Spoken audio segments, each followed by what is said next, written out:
buenas tardes, bienvenidos, bienvenidas. Hoy estamos presentando el taller del libro Hobbes, El bien y la libertad, de la colección El bien común, en el marco del ciclo de encuentros de la editorial Cusbaires y el Centro de Formación Judicial. Les comentamos que hoy este libro puede ser adquirido con un 50% de descuento por todos los presentes, es decir, por tan solo 110 pesos. También les recordamos a los integrantes del Poder Judicial de la Ciudad que están disponibles todas las publicaciones de la editorial con un 50% de descuento. Asimismo, los invitamos a conocer nuestras librerías y la página web, donde podrán conocer y descargar en forma gratuita diversas publicaciones. En esta oportunidad contamos con la presencia de Ana Zagari para dictar este taller. Ella es licenciada y doctora en Filosofía por la Universidad del Salvador, también docente e investigadora de la Facultad de Filosofía y Letras de esa misma universidad desde 1974 hasta la actualidad. Fue nombrada profesora emérita de la Universidad de El Salvador en el año 2014, es docente e investigadora de la UBA, docente de la Universidad Tecnológica Nacional, es autora de artículos publicados en revistas con referato y de libros de su especialidad, la filosofía política. Y desde el año 2014 ella también es asesora pedagógica del Centro de Formación Judicial. De manera que es un honor para nosotros presentarles a Ana Zagari, a quien ahora le cedemos la palabra. Gracias. Gracias. Buenas tardes.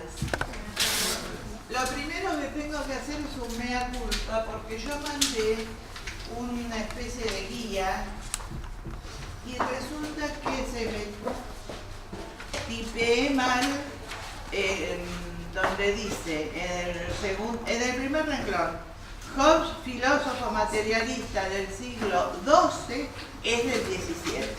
Nació en 1588 y vivió hasta 1679. O sea, esta es una guía que tiene que ver, por un lado, con el texto que acaban de presentar, Hobbes, el orden y la libertad, que es casi un oxímoron y que él trabaja a lo largo de toda su obra, y con lecturas complementarias.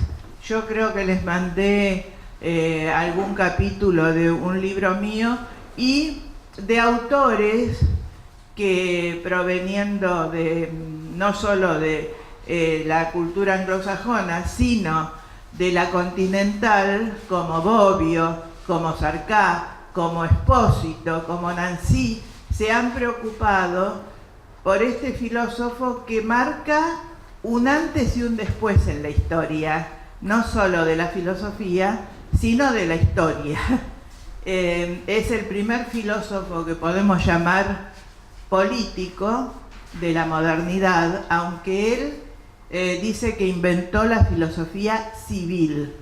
Hoy le llamamos filosofía política.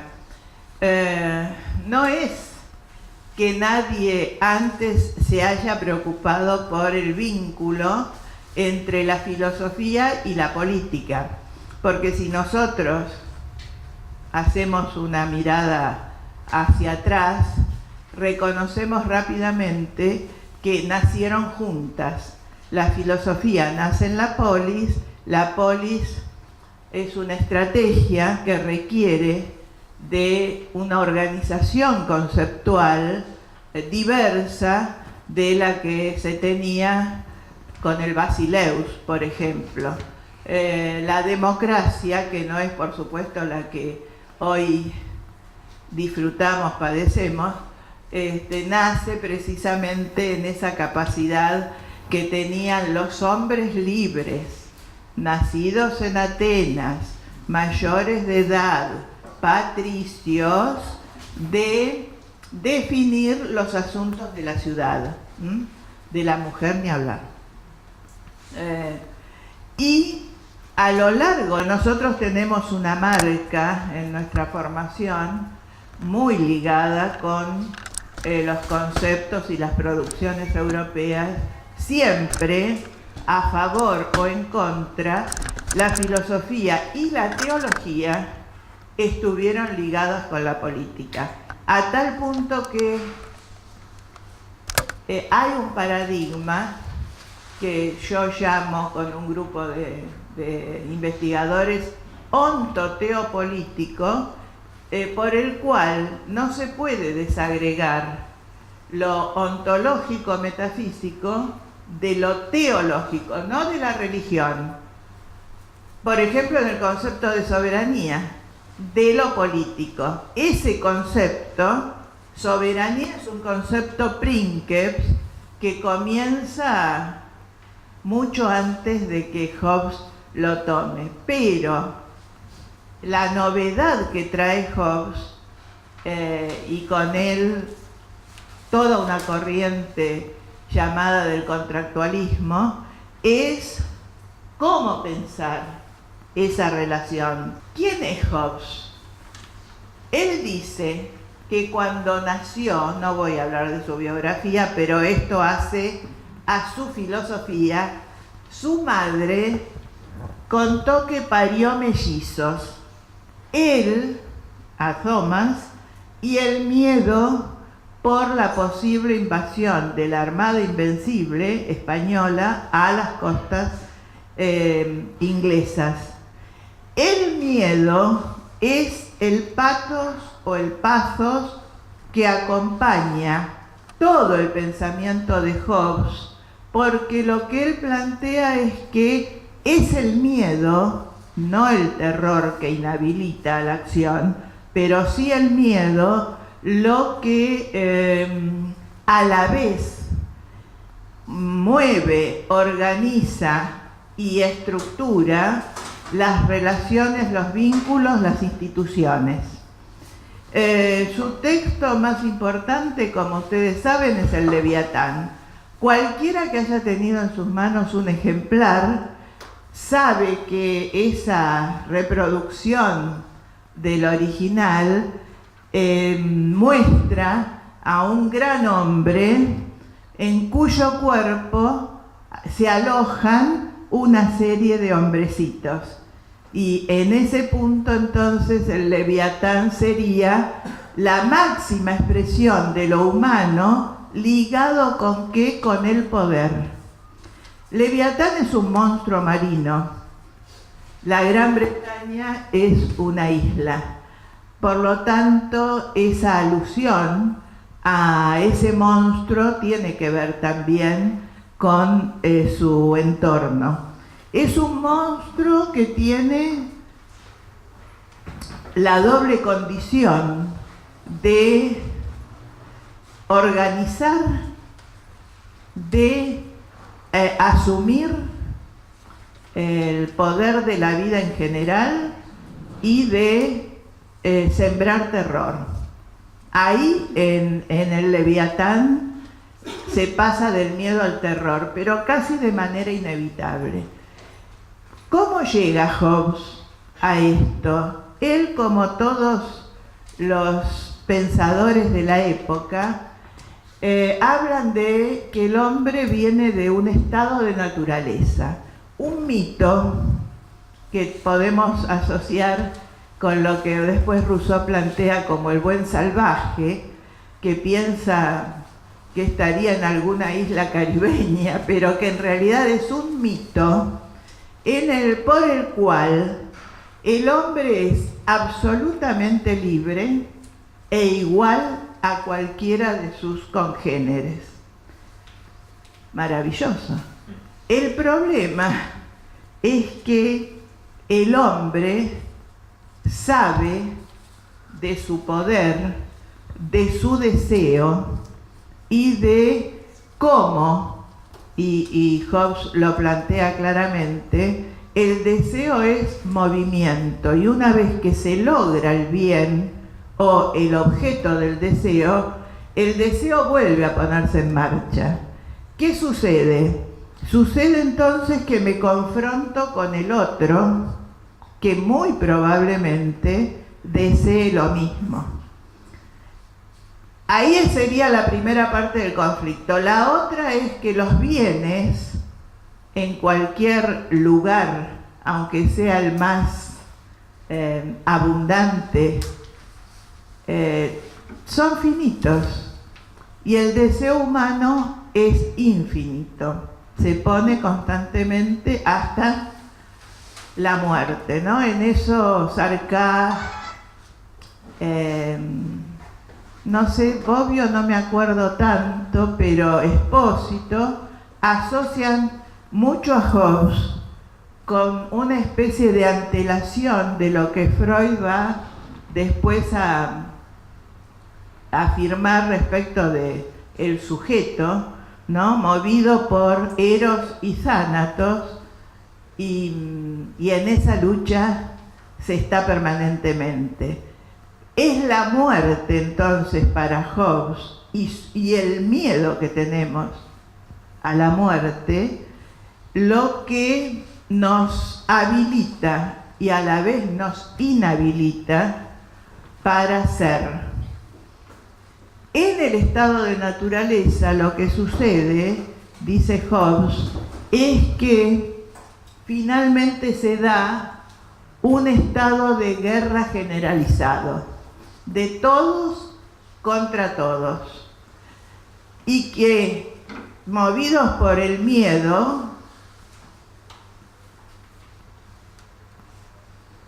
ese estado de guerra hace que yo sienta que tengo poder de muerte sobre los más débiles, pero que soy sujeto de letalidad para los más poderosos.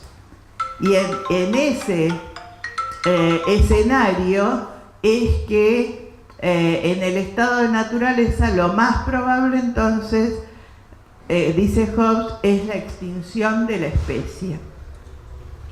Sí, querida. Cuando usted habla de Thanatos, que tiene que ver con también tiene que ver con el concepto de autoextinción, ¿no? Sí, Esa es la sí. frase de Hobbes que dice: el hombre es un lobo para el hombre. Sí.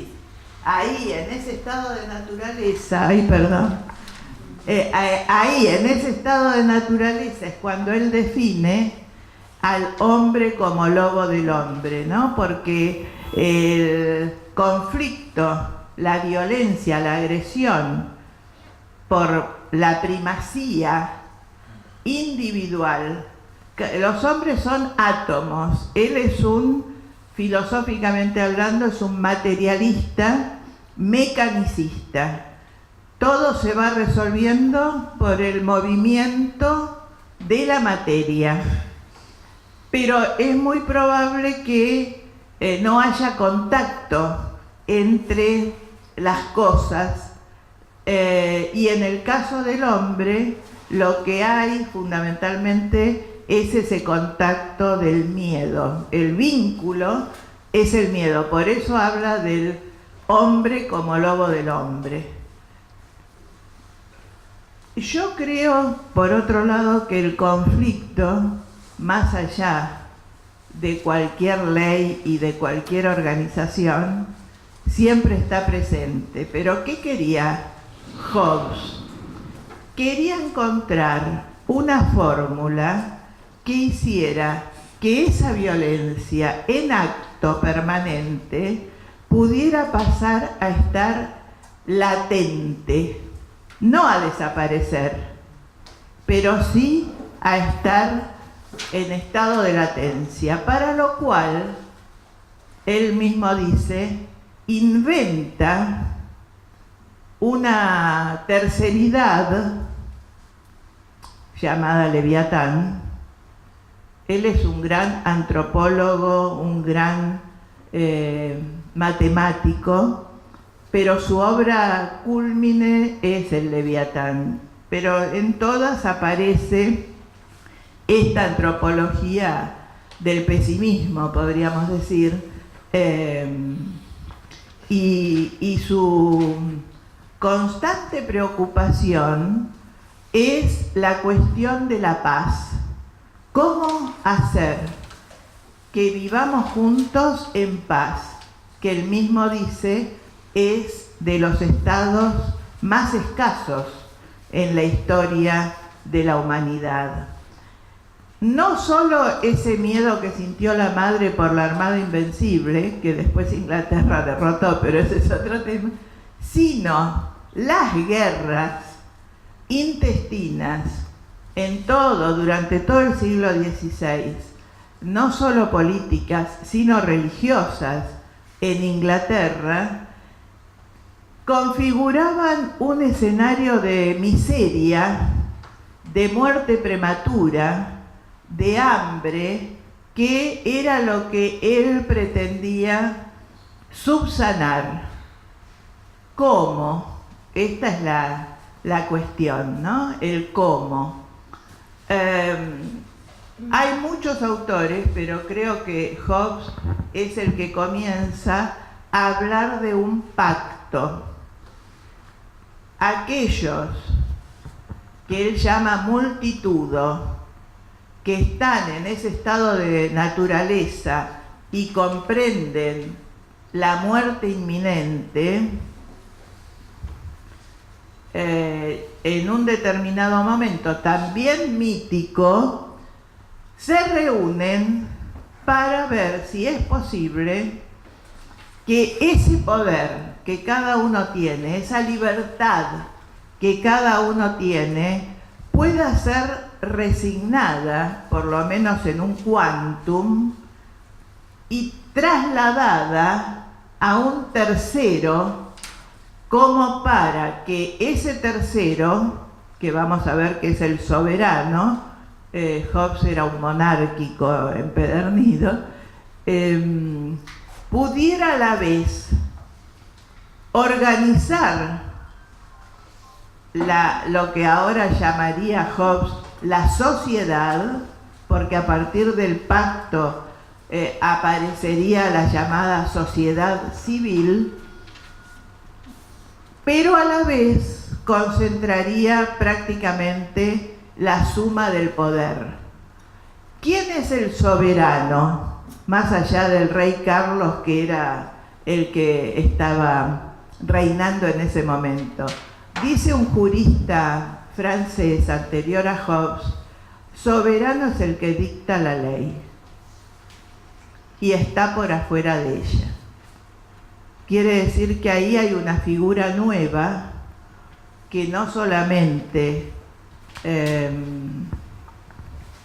impone, que no es parte de ningún pacto, en todo caso sería producto de un pacto en Hobbes, pero que queda por arriba y por afuera de lo que ahora llamamos la ciudadanía.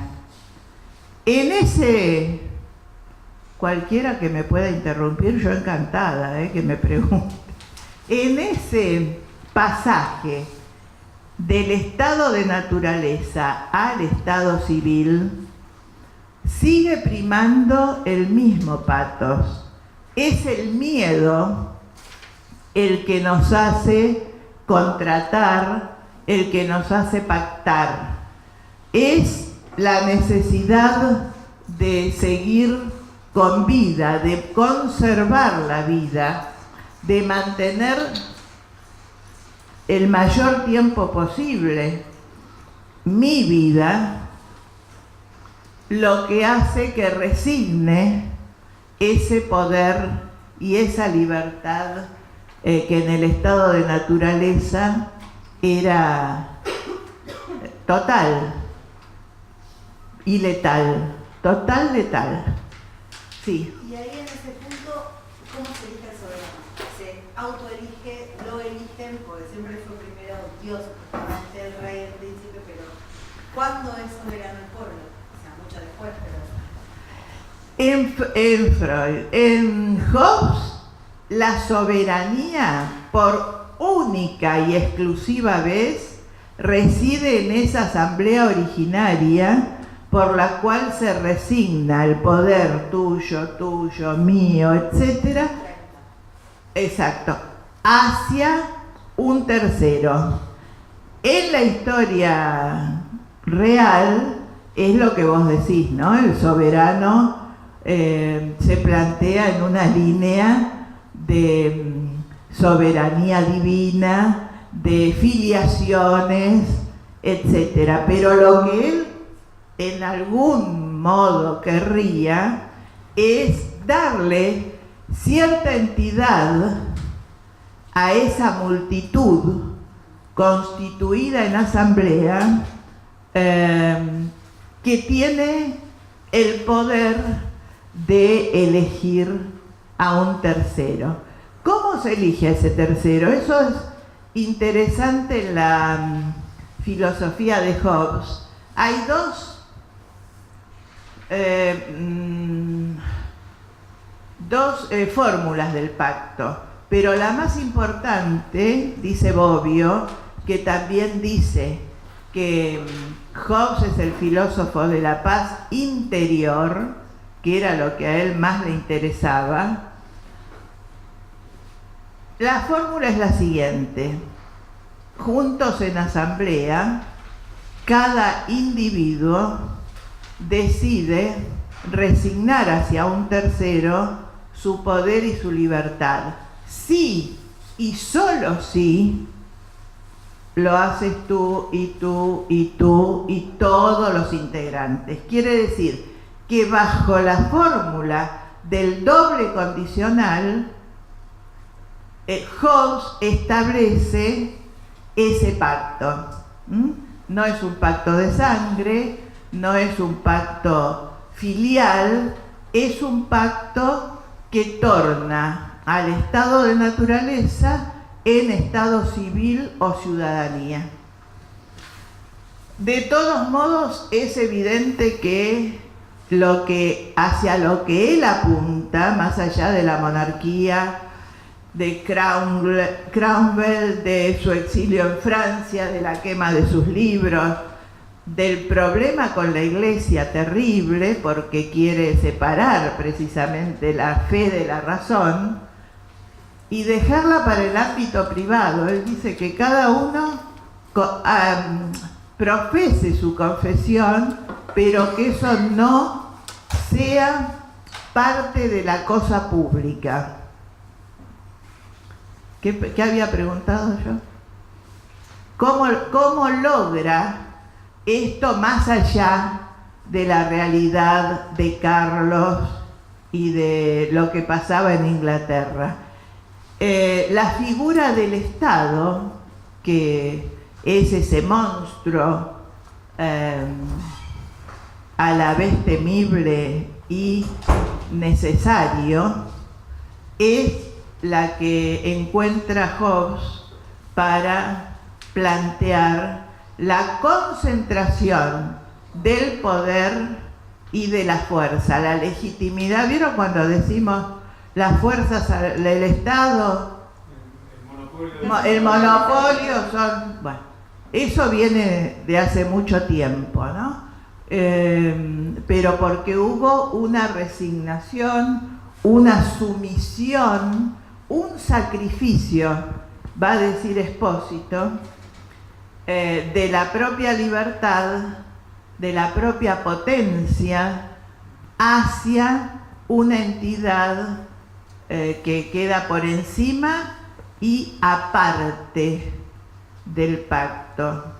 No forma parte el soberano o el Estado, como ustedes quieran llamarle, el Leviatán, no forma parte del pacto, no es una parte más. Lo mismo que en el francés, en el jurista Baudin, cuando dice el soberano crea la ley, pero no tiene por qué supeditarse a ella, está por encima de la ley. Sí. Es precisamente Por la diferencia favor. entre el Estado de Derecho y el Estado absoluto. Lo que hace absoluto el Estado absoluto es que no hay normas que regulen su ejercicio. El Estado de Derecho es un Estado que se caracteriza porque hay una serie de normas que dicen cómo se ejerce el poder y hay límites del poder. La principal diferencia con el Estado absoluto es esa, que está por arriba, por afuera del pacto y por afuera entonces de la sujeción a la ley. Las leyes no se le aplican al soberano. Bueno, justamente Diego introduce algo que a mí me sirve enormemente, porque el soberano ejerce el poder de manera absoluta. ¿Y qué quiere decir absoluto? Absuelto. Absuelto de todo lazo, de toda obligación, de todo vínculo, es decir, de rendir ninguna cuenta. Pero Hobbes, que era un racionalista de primer nivel, tiene argumentos para decir esto. No lo dice porque después hay una discusión con Hannah Arendt y con algunos si es antecedente del totalitarismo. una cosa es totalitarismo, otra cosa es absolutismo, ¿no? Pero, ¿qué es lo que plantea Hobbes? Si ustedes, yo lo tuve que repasar, recuerdan, el siglo XVI en Inglaterra tuvo muchos conflictos entre el rey y el parlamento, por los impuestos. Para decirlo sencillamente, exacto, que ya les dejaron claro que no les van a bajar ninguna preventa, bueno, o como ustedes le quieran llamar. El parlamento representaba precisamente a una nobleza propietaria que sentía que el rey, para hacer la guerra, por ejemplo, gracias,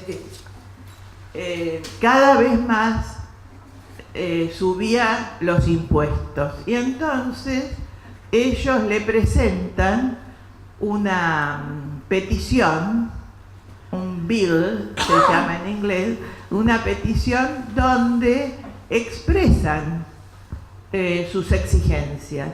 ¿Qué hace el rey? Cierra el parlamento. Eso es lo absoluto también, ¿no? Él no quiere que lo pongan en un pie de igualdad con otro organismo u órgano del poder, como es el Parlamento.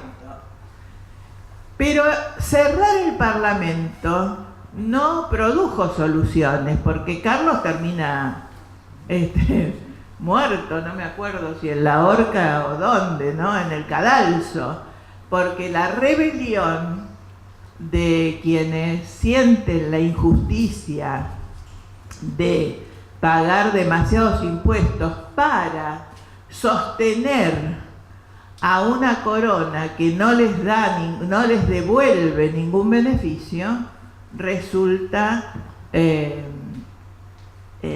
conflictivo.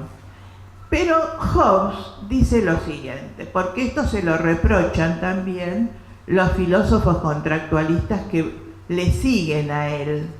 Por ejemplo, Locke, ¿no? Con toda la cosa de la división de poderes.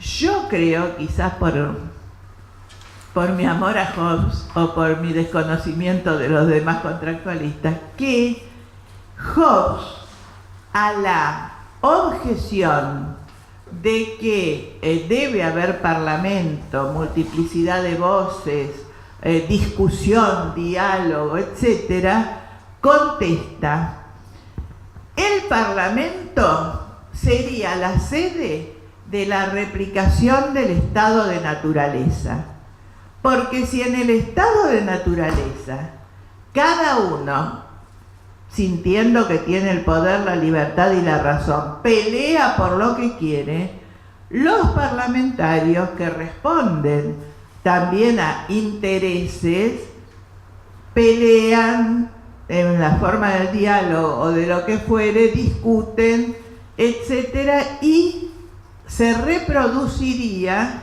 ese estado de naturaleza, de conflicto en el poder. Por eso él prefiere al monarca absoluto. Bueno, lo interesante de Hobbes es que él piensa en este estado moderno que todavía hoy sufrimos, padecemos o experimentamos. Algunos con mayor incidencia en lo que podemos llamar el poder ejecutivo, y otros estados parlamentarios. O sea, él no ganó en su postura, pero la cuestión entre el Ejecutivo y el Parlamento sigue siendo conflictiva, aún hoy. Pero esa es la razón que da él, que me parece a mí es una razón, es un argumento casi irrebatible. El tema en lo real es lo que sucede, ¿no? Los conflictos continúan, al rey lo matan, él se tiene que exilar o exiliar, nunca sé cómo se dice, Cranwell, que fue su discípulo, primero no lo quiere cerca, después lo recibe, en fin, los avatares de cualquier filósofo que, como Platón, que se le ocurrió ir a Siracusa y salió mal parado, se preocupa por las cuestiones de lo político. Acá quiero hacer una distinción. Una cosa es el elemento de lo político, que es el elemento del conflicto humano por excelencia, y otra cosa es la política, es decir, las organizaciones partidarias, institucionales, etc. Pero lo político nos atraviesa a todos precisamente por el hecho de lo que decíamos antes. Somos seres finitos, seres movidos por el miedo, que saben de su muerte, tarde o temprano, pero que en el momento de la existencia son capaces de tener la esperanza de una organización mejor de la que conocen. En ese punto, Hobbes es el filósofo de la paz interior. Lo que él quiere es precisamente eso, que no haya guerras intestinas. Para los griegos había dos formas de la guerra. La guerra, en general, pólemos, y la guerra entre hermanos, la peor de todos, que ellos tenían, que llamaban stasis, tenían otra denominación. A Hobbes le preocupa la guerra entre hermanos, la guerra interior, porque trae miseria, trae hambre, trae muerte prematura. Y Bobbio ve con claridad esto y dice, es el filósofo de la paz interior. Ahora, en este movimiento del pacto y en estas circulaciones y transacciones y traslados del poder, Roberto Espósito, que es un filósofo italiano, ¿alguien estaba levantando la mano? No, se estaba yendo. Plantea que también Hobbes es el filósofo del sacrificio. ¿Por qué? ¿Qué se sacrifica en el pacto? La libertad individual, que aunque nos conduzca a la muerte, es una libertad absoluta.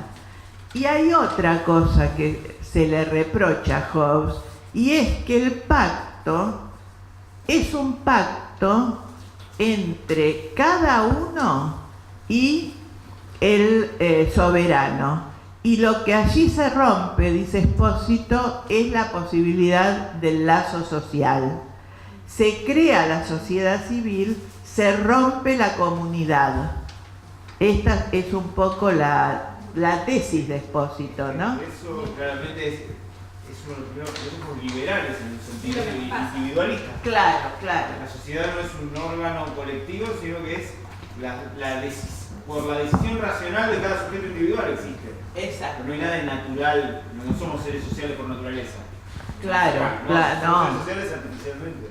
De manera artificial, sí. Perdón, ¿qué pasa con ese miedo del estado de naturaleza cuando realiza el pacto? ¿Qué lo transforma? ¿Pasa a estar latente? Ay, qué linda pregunta. El problema es este. Muchos filósofos entendieron que pasar del estado de naturaleza al estado civil planteaba otra calidad de esa potencia que tiene el hombre para existir. Y muchos otros, entre los que me encuentro, leyéndolos, plantean lo siguiente: el miedo, lo que mueve a hacer el pacto social, es el mismo que el miedo que existía en el estado de naturaleza. Quiere decir, la naturaleza de ese motus, de ese movimiento para llegar a transferir el poder, es la misma. Porque ¿qué se le pide al soberano? Se le pide seguridad. Esto es la contrapartida. ¿Se entiende eso? La seguridad, ¿para qué? Para que el otro no me mate, porque hay una ley, hay un soberano que impone la ley, hay una fuerza pública capaz de entender qué es un crimen. Dice Hobbes, lo que en el estado de naturaleza era un pecado, en el estado civil se convierte en crimen. Entonces, matar va a tener la sanción de la ley, no la sanción divina de que después voy al infierno, ¿no? Sino la cárcel, el juicio, la sanción que impone el Estado. Claro. Y se crea allí una justicia diversa de la justicia natural, del estado de naturaleza. Una justicia que, si bien en el momento de Hobbes es absoluta respecto del soberano, es él el que la imparte, es él el que decide con quién ir a la guerra y con quién no, es él el que decide casi sobre la vida y la muerte de los ciudadanos, aunque tiene Hobbes una o dos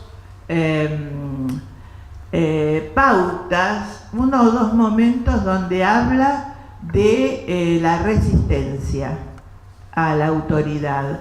Una es que no puedo atentar contra mi propia vida y por lo tanto ahí me puedo sublevar, pero son mínimas, ¿no? El Estado el Leviatán es omnímodo,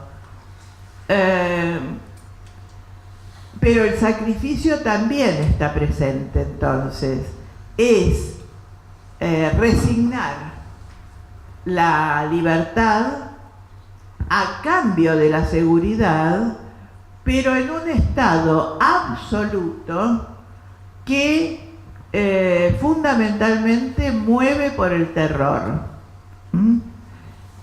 Una cosa es el miedo, que no me inhabilita para la acción. Yo puedo tener miedo de que el otro me mate, pero igual voy a ir a buscar al chancho, al árbol, a lo que necesite o lo que desee. El terror inhabilita para la acción. Entonces, el terror a la punición actúa de un modo tan fuerte que muchos crímenes no se cometen por ese terror, ¿no? Por saber cuáles serían las consecuencias de esa acción. ¿Alguna pregunta? Y en esa época, la economía, ¿cómo se llevaba con la política? Siento que está incluida, pero cuando en ese momento todavía no hay una división, o por lo menos tenerla en cuenta, o cómo, porque en realidad la economía es lo que más genera el lobo del hombre.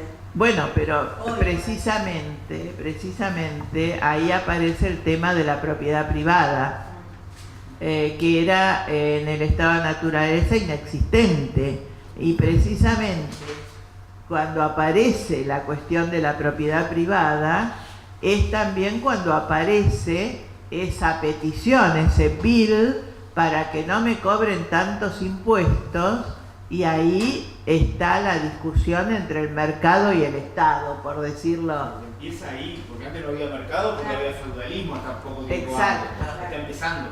Claro. Y porque además en el feudalismo, que tiene tan mala prensa, el siervo de la gleba tenía asegurada una parcela para su alimentación, su subsistencia, en fin, después lo mandaban a la guerra como obvio, pero acá también, pero la propiedad privada que luego se va, claro, y que luego en los filósofos contractualistas post-Hobbes van a empezar a enumerar, por ejemplo, el primer derecho de propiedad es a la vida, a mi vida, no es a la tierra, a alambrar. Y ¿cómo se adquiere la propiedad? Hago un pequeño excursus, por el trabajo. El que trabaja la tierra es su propietario. Esto después se complica de tal modo que ahora nosotros podríamos decir, bueno, ¿cómo es la cosa? Pero ahora hay otros elementos, otros conflictos, otras cuestiones a mirar. El capitalismo financiero no tiene que ver con el 17 ni con el 18, ¿no? Sí. Creo que estaba por decir. No, yo tengo una consulta. Sí, cómo no. En referencia cuando planteaban la cuestión del terror, ¿cuál sería la naturaleza del crimen? ¿La mera desobediencia al soberano, apartarse de ese pacto y por ende de la imposición del soberano? ¿Y por qué ese terror que nos rige a todos, supuestamente, y que de alguna manera genera la inactividad, a algunos no se la genera y cometen crímenes? ¿Cómo se explicaría ese apartamiento? La cuestión ahí es que empieza a funcionar la ley positiva, ¿no? Entonces uno puede decir lo que la ley no prohíbe está permitido, pero hay una serie de cuestiones que van a estar bien, por ejemplo el delito a la propiedad privada. Ahora, la otra pregunta yo no te la puedo contestar porque es incluso ligada con las estructuras de la personalidad de cada quien. Yo qué sé qué le pasa a esta chiquita Nair, por ejemplo. No internalizó las normas. Claro, digamos, hay perversiones, hay un montón de cosas y hay también formas revolucionarias de decirle no a ese sistema, ¿no es verdad? Pero ahí lo que empieza a funcionar precisamente es la ley positiva.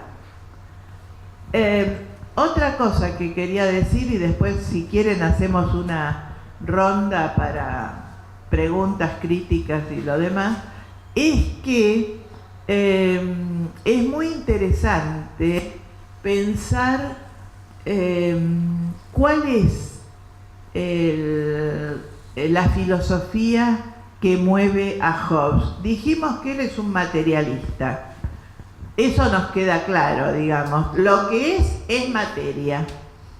Y que es un mecanicista. Quiere decir que la materia se mueve y produce las distintas formas de ser. Pero él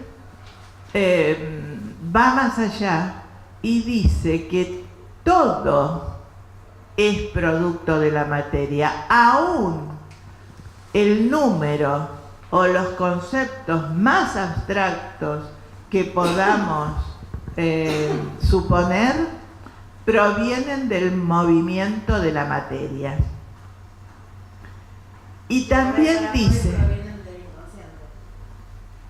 bueno, claro, pero quiero decir, para él no hay idealismo posible y por eso se encarga él mismo de decir, aún los conceptos más abstractos, como el número, si ustedes quieren, son el producto del movimiento de la materia.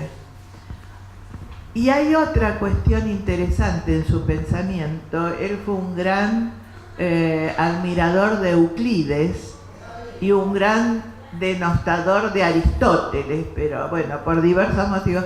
Pero cuando conoció los elementos de Euclides y empezó a interesarse por la aritmética, por la geometría, concluyó que el pensamiento es cálculo, que todo lo que pensamos, el producto de nuestros pensamientos, son productos del cálculo. ¿Qué cálculo? Adición y sustracción. Con esas dos operaciones, dice Hobbes, ahí hay alguien que no está de acuerdo, ¿no? Con esas dos operaciones se pueden hacer todas las combinaciones posibles de eidéticas, claro, imaginarias, etc. Bueno, como ven, era un materialista y un racionalista severo, pero a la vez muy coherente con lo que está pensando. De hecho, lo que también le critica son los ejemplos que pone Aristóteles, porque dice, el hombre es un ser social, porque también es un animal y se comporta como tal, y pone ejemplos como las hormigas viven en sociedad, como las abejas. Eso para Hobbes es casi un pecado original. ¿Cómo va a comparar? No pueden ser modelos, dice. No pueden ser modelos. ¿Cómo va a comparar a la sociedad humana capaz de libertad, capaz de hacer contratos, capaz de crear algo que no estaba previamente, con el instinto? Y acá también se adelanta en algo a Hobbes, ahí te dice, porque una cosa es el instinto y otra cosa es la pulsión. La pulsión, dice Freud, es un concepto límite entre lo somático y lo psíquico. No, con el instinto no tiene que ver, es otra cosa. Nosotros somos instintos, pero también pulsión. Y la pulsión es la que organiza el aparato psíquico.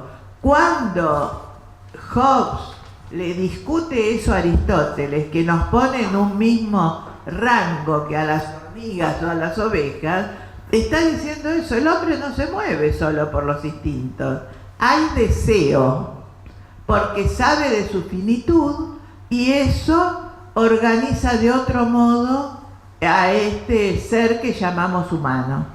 Sí, querida. No, lo que decía que una de las diferencias es que los hombres tienen honor, que los animales Claro. sean con la vida más chata y que los hombres necesitan como de un ordenamiento.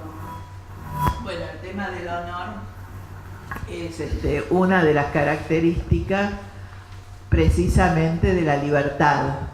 Por eso, en el texto que ustedes tienen, que hace una vinculación entre el orden y la libertad, es posible que ahora podamos concluir que la libertad necesita del orden, porque el propio Hobbes dice: la libertad sin un orden es anarquía letal.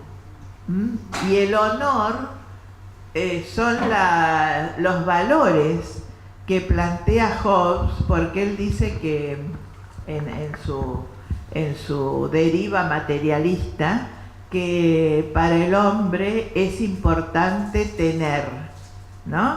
Pero tener no solo bienes materiales, tener honor, tener un título, tener una familia, todo lo que organiza valorativamente, según su época y según su propio saber y entender, lo que serían valores positivos en lo humano, que no se da en las hormigas ni en las abejas. En principio, digamos, si no nos salimos del marco teórico que nos propone Hobbes, sería así.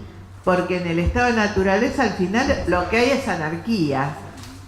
Ese orden de este estado moderno que todavía hoy hace efecto sobre nuestras realidades, sea, ya les digo, con primacía ejecutiva o parlamentaria, establece órdenes, y esa es la ley.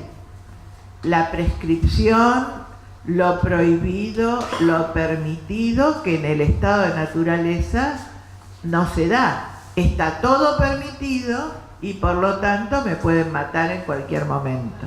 ¿Ustedes ojearon el texto que trabajamos?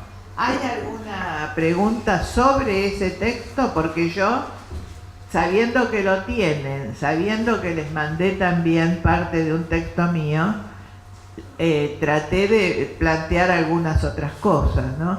Pero por ahí me quedaría como para dejar ligado al interés de quienes circulan por estos temas,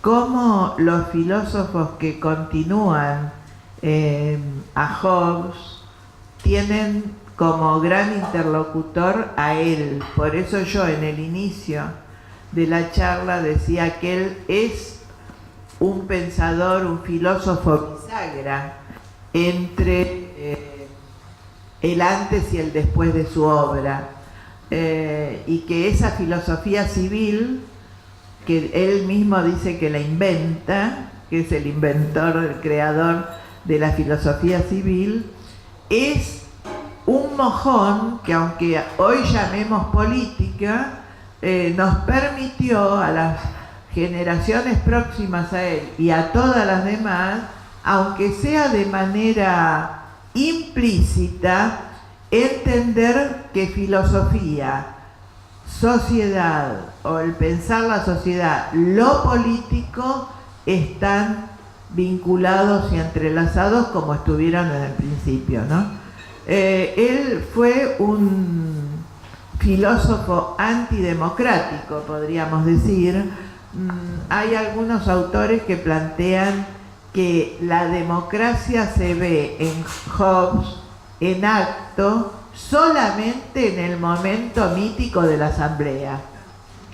Ahí estaría, digamos, una muestra de una concertación, pero que inmediatamente se cierra, porque al plantear a un monarca absoluto, absuelto de cualquier vínculo, no hay democracia posible, ¿no? Que sí quería decir también es que si bien se lo considera el filósofo de la paz interior, Hobbes dice que para que en el reino exista la paz interior, es preciso desplazar los conflictos a las plantaciones, son las colonias, ¿no?